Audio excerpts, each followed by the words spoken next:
The 2014 Winter Olympics in Sochi, Russia, they begin in just 7 weeks.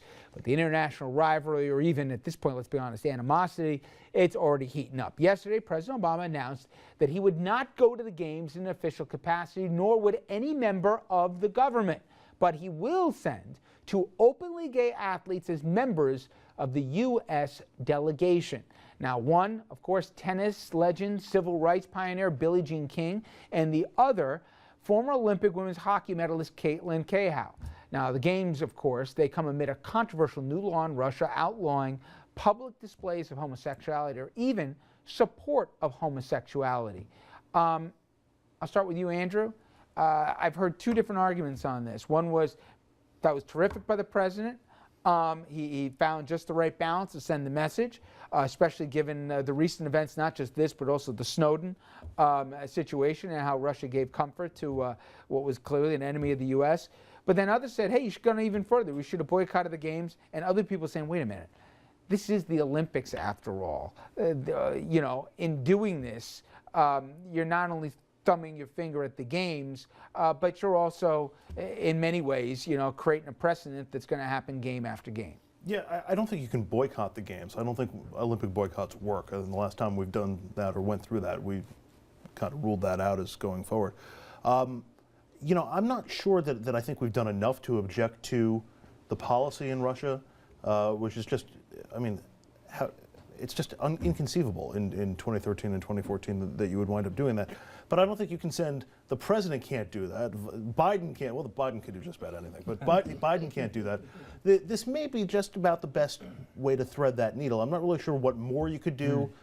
And I know you couldn't do less. I mean, what do you think, doing less John? would more. I think it's great. I think the president did what he needed to do. They're 2 athletes. Yes, they're both gay, but they're 2 world. You know, one of which is a trailblazer and world-renowned. It's the right move. I mean, part of the games is to immerse athletes in the world and different cultures and all different types of peoples.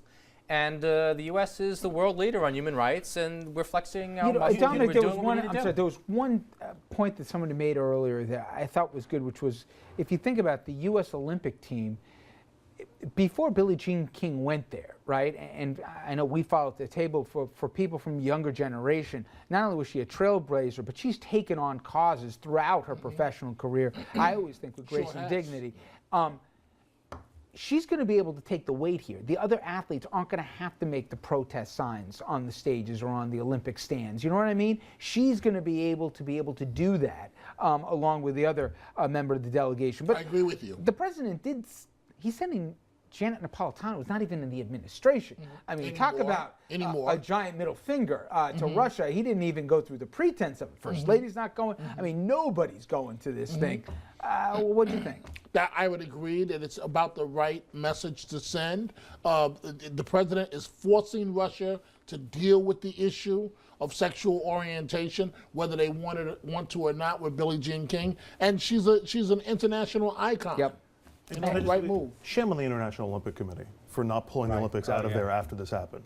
But they did it so late in the process. It doesn't matter. Yeah. You can't just pass laws that are this draconian. They wouldn't have been able to put a games on. It was so late in the process. I'm sure Salt Lake City could have handled it. I'm sure Lake Placid could have handled it. I don't know. Everybody was put in a box in this, but I got to say, he kind of threaded the needle, I think at least, as well as you could in this circumstance. Jonathan, thank you very much, my friend. Good to be here. All right. Andrew, Dominic, guys, thank you. Stay with us, guys. When we come back, we're going to bring in our legal panel. A judge says the NSA's info gathering may violate the Constitution.